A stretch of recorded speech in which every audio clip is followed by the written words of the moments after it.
From manipulation to mastery तक जाने के लिए द डिवाइन फेमिनाइन का कमबैक कैसा होना चाहिए, इसके बारे में आज हम बात करेंगे। यानी कि डिवाइन फेमिनाइन जब एविल सोल्स को देख लेती हैं, समझ लेती हैं, पहचान जाती हैं, उसके बाद कैसे सर्वाइव करती हैं, देन फिर थ्राइव करती हैं और फिर आगे जीतती हैं। सबसे पहले लव बॉम्बिंग होती है ऐसे टॉक्सिक रिलेशनशिप में।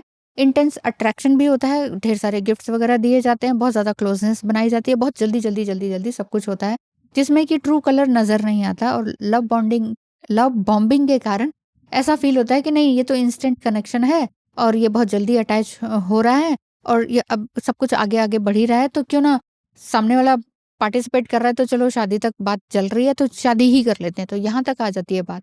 यानी कि इसमें इन्फ्लेटेड ईगो रहता है, कांस्टेंट एडमायरेशन की जरूरत पड़ जाती है और every conversation is about them, ये वाली बात आ जाती है। And they elevate themselves and belittle others. जो खराब सोल्स होती हैं, विल सोल्स होती हैं, तो उनका जो ईगो है बहुत बड़ा होता है और उनकी ही प्रेस करते रहो, ये वाली बातें आती रहती हैं, उन्हीं के बारे में बात करते रहो और दूसरे को नीचा दिखाते रहो। इस तरह का उनका जो टॉक्सिक बिहेवियर है वो आफ्टर मैरिज या रिलेशनशिप या जो आपका क्या होता है या फिर लिव इन में जैसे आते हैं तब आपको पता चलता है। इसमें आपको पता लगने लगता है कि लैक ऑफ एम्पैथी है, यानी कि they don't show real concern for your feelings और योर पर्सपेक्टिव।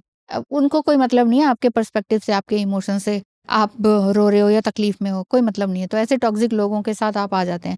एम्पैथ आप हैं, इसीलिए आपको लगता है कि वो मेरी परवाह शायद कर रहा है। क्यों? क्योंकि वो ब्रेड क्रम्स देता है। अच्छा, डांट दिया, मार दिया, ये कर दिया, एंड देन चलो कुछ स्वीट ले आए, मिठाई ले आए, कुछ चॉकलेट दे दिया, चलो मुझे प्यार तो करता है ना। ये वाला जो चलो मुझे प्यार तो करता है ना, वो थोड़ी सी चीज में अगर आप खुश हो जाते हो तो आप अपने आप को महान समझने लगते हो। क्यों? क्योंकि आप एम्पैथ हो और आपको लगता है कि मुझे तो कुछ चाहिए ही नहीं और फिर भी उसने मुझे टॉफी चॉकलेट भी दे दिया, तो ये बहुत बड़ी बात हो गई है। मुझे चाहिए नहीं था, फिर भी उसने देखा मेरे लिए सोचा, खर्च किया, ये बड़ी अच्छी बात है। तो आप यहाँ पर कॉम्प्रोमाइज कर रहे होते हैं।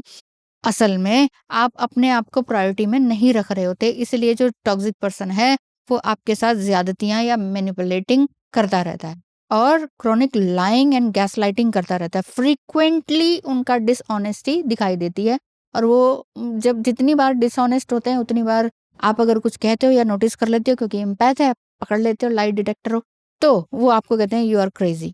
तो गैस लाइटिंग का मतलब ये रहता है कि बार बार झूठ बोलते हैं, फिर उस झूठ को छुपाते हैं, फिर झूठ बोलते हैं, फिर उस झूठ को छुपाते हैं, ओवरलैप करते रहते हैं, आपको कंफ्यूज करते रहते हैं। एक चीज बोली अपने स्टेटमेंट पे, फिर खरे नहीं उतरे, फिर स्टेटमेंट ही अपना चेंज कर दिया, मैंने कब ऐसे कहा था।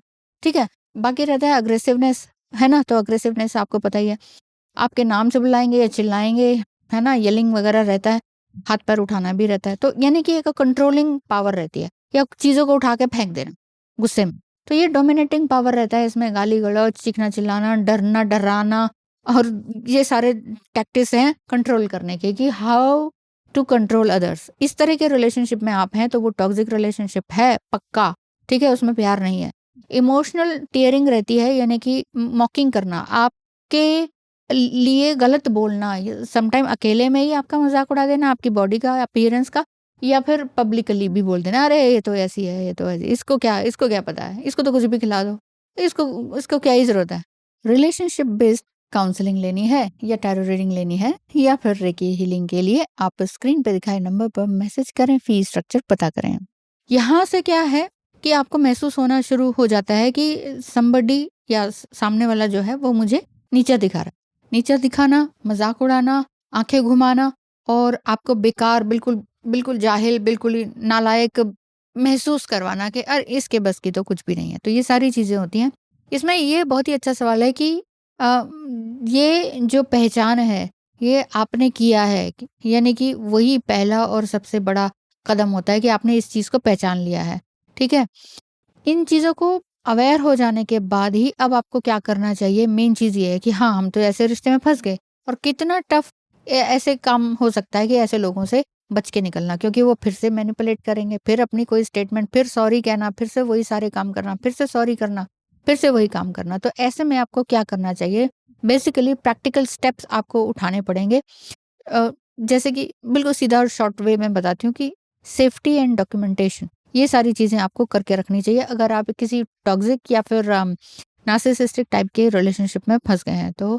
और उन्होंने कब, कौन सी डेट को क्या बोला था, कौन से टाइम पे बोला था, फोन का नोट और ये ये सारे वर्ड्स का डॉक्यूमेंटेशन तैयार कर लीजिए। डॉक्यूमेंटेशन का मतलब है कि स्क्रीनशॉट ले लिया, फ़ोटो खींच लिया, उन चीज़ों को रेडी करके रखिए। बाकी जितने भी तरह के बैंक वगैरह भी अगर आपने उनके साथ जोड़ लिया है या आईडी जोड़ लिया है या कोई किसी ऐप में भी आप दोनों आ गए हैं, तो उस चीज़ में भी थोड़ा सेपरेशन कर लीजिए। अपना सेपरेट बैंक अकाउंट वगैरह, वगैरह, वगैरह सारी चीज़ें अपनी अलग कीजिए जैसे कि आप उनसे पहले थे अकेले में, ठीक है? क्योंकि मैनिपुलेटिव जो इंसान होता है, फीमेल भी हो सकती है, ऐसा नहीं है कि मेल ही होते हैं, पर ज़्यादातर मेल होते हैं, ज़्यादातर मेल होते हैं। तो इसमें आप अपने आप को बात कर सकते हैं, अपने आप के लिए काम कर सकते हैं, अपने लिए डॉक्यूमेंटेशन जुटा सकते हैं, अपने लिए फिर से हिम्मत जुटा सकते हैं।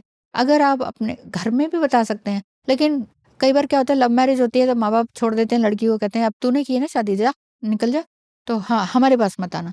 यहाँ पर फिर लड़कियों की हालत जो है ना बहुत खराब हो जाती है। अगर आप फीमेल हैं तो आप ये समझ पा रहे होंगे, लव मैरिज करिए और सेम ऐसी सिचुएशन है, तो इस चीज़ को भी आप समझ पा रहे होंगे। बेसिकली ये ऐसा मान के मत चलिए कि अब तो ज़िंदगी खराब है, अब कुछ नहीं हो सकता। हेल्दी बाउंड्रीज़ क्रिएट करने की कोशिश करें, थोड़ा-सा स्पेस देने की कोशिश करें। ऐसे में भी आपका जो पार्टनर है, टॉक्सिक पार्टनर जो है, वो ये कह सकता है कि तुम मेरा कहना नहीं मानती हो, तुमने ये काम नहीं किया अभी तक, ये नहीं किया, वो नहीं किया। यहाँ पर अपना ध्यान रखना होगा बहुत ज़्यादा, और अगर आपका कोई काम है या बिज़नेस है, उस काम को थोड़ा-सा अलग करना होगा। लेकिन अगर टॉक्सिक रिलेशनशिप में या नार्सिसिस्टिक पर्सनैलिटी वाले इंसान ने आपको बिज़नेस से भी जोड़ लिया है, आपका पैसा भी आपके साथ जोड़ लिया, आपका नाम भी आपके साथ जोड़ लिया और बहुत सारे लोग अब आपके अंडर हैं। अब आपको अपने ही पार्टनर यानी कि नार्सिसिस्ट या टॉक्सिक इंसान के साथ जुड़े रहना पड़ रहा है, तो ये समस्या कुछ ज़्यादा बड़ी हो सकती है और इसमें कई साल भी लग सकते हैं, क्योंकि बहुत ही स्ट्रैटेजिकली आपको आगे बढ़ना होगा। एग्ज़िट की प्लानिंग धीरे-धीरे करते रहिए कि आप क्या चाहते हैं, बोलिए मत। बहुत जो फीमेल्स हैं या एम्पैथ हैं, वो कहीं न कहीं बोलती हैं, अब मैं ये कर दूँगी, अब मैं वो कर दूँगी। बोलने की ज़रूरत नहीं होती है। धीरे-धीरे अपने लिए एक स्टेप लीजिए, स्टेप बैक होने का, और फिर धीरे-धीरे ताकि उनको पता ना चले। कुछ चीज़ें मानिए, कुछ चीज़ें मत मानिए, ठीक है? और अपने आप को ऐसे दिखाइए कि येस आई एम विक्टिम, मैं तो बेचारी हूँ, मुझे तो कुछ नहीं आता है। यहाँ पर आप जो एम्पैथ है ना और डिवाइन फेमिनिन एनर्जी है, आप जर्नलिंग भी कीजिए। जर्नलिंग भी कीजिए। कोई वियर्ड ड्रीम्स ज़्यादा आते हैं टॉक्सिक या नार्सिसिस्टिक पर्सन के साथ रहने पर। वियर्ड ड्रीम्स में ऐसा बहुत ही वियर्ड होता है। ऐसे तो कोई भूतहा पिक्चर भी नहीं बना सकता, है ना? भूत वाली। इतने ज़्यादा ज़बरदस्त रहते हैं। बाकी भगवान पे, यूनिवर्स पे, अल्लाह, ईश्वर, गॉड जिसको भी मानते हैं, उन पर ज़रूर से ज़रूर भरोसा रखें। सबसे ज़्यादा भरोसा रखना है अपने ऊपर और डेली अपने लिए रूटीन बनाना है। क्योंकि कई बार लगता है कि हम मोटिवेट तो हो गए हैं, लेकिन अब शाम को वो आ गया है, अब वो हमें मारेगा या कुछ करेगा या चिल्लाएगा या ब्लेम करेगा।